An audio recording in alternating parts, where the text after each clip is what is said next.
Oke baik teman-teman, kita bisa melakukan pengecekan spesifikasi melalui aplikasi teman-teman. Nah, aplikasi yang aku gunain kali ini yaitu CPU-Z.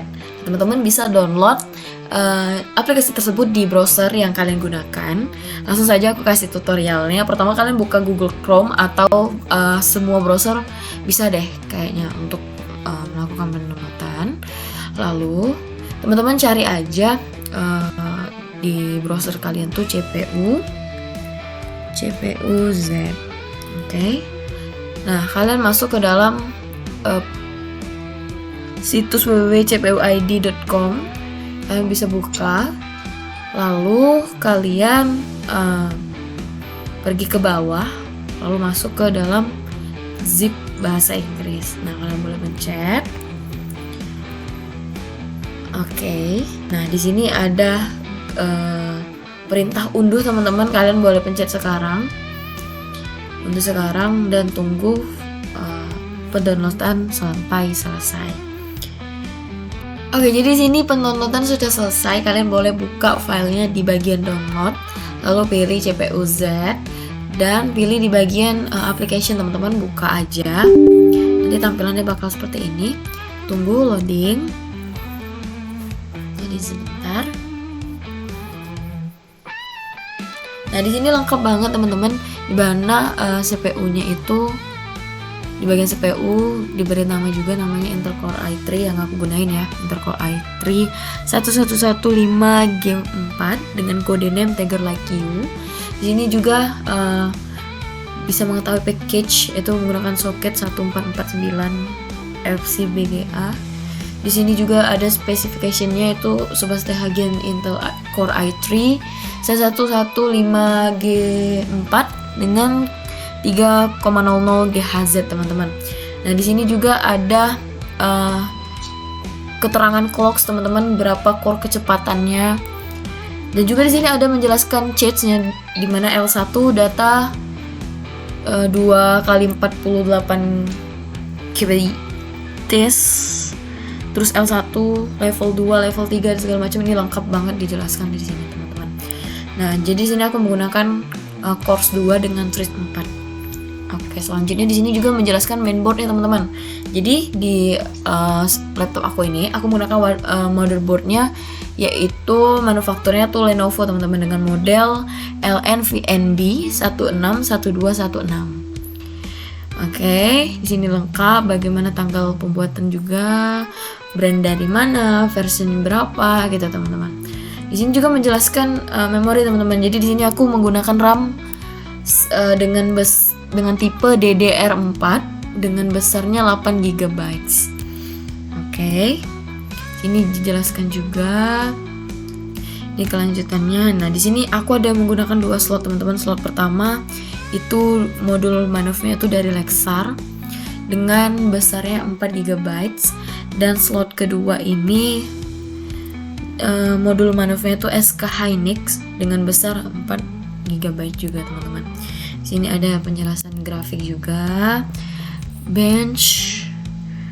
Oke, baru sini ada about. Oke, jadi selain dari aplikasi CPU-Z, bisa nggak sih kita ngecek langsung dari Task Manager Nadia?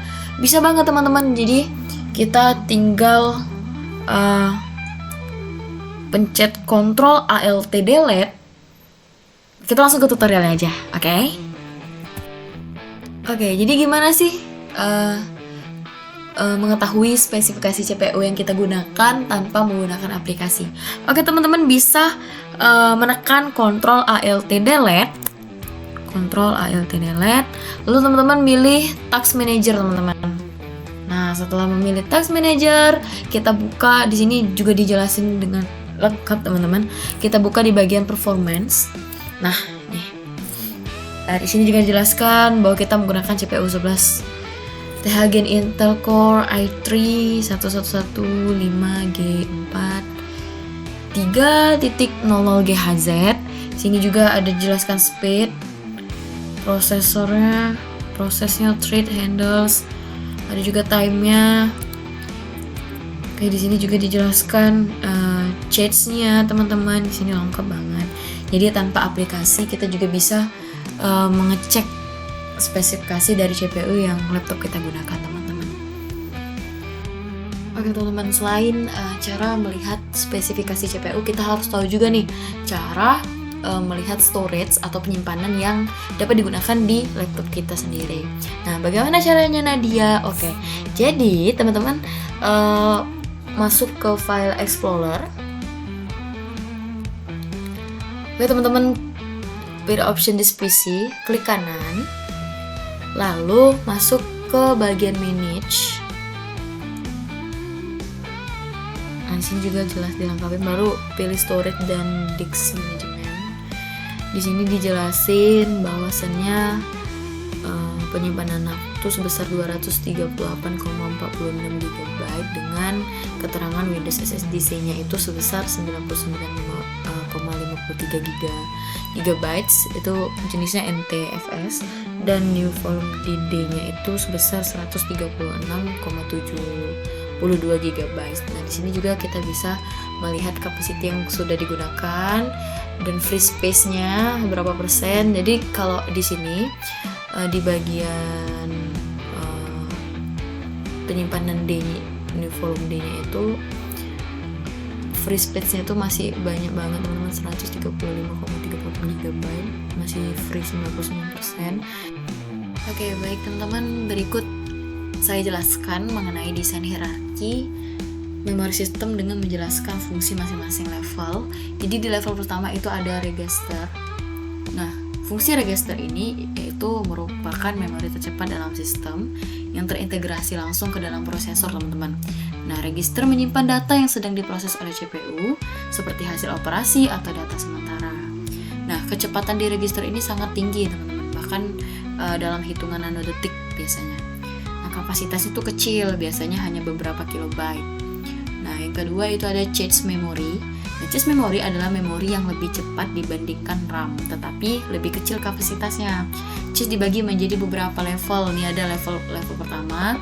Nah, level pertama itu fungsinya memori cache yang paling dekat dengan inti prosesor.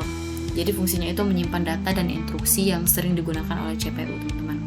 Nah, kecepatan dari level 1 ini sangat tinggi karena terintegrasi langsung ke dalam inti CPU. Nah, di sini kapasitasnya itu 160 KB. Yang kedua ada level 2.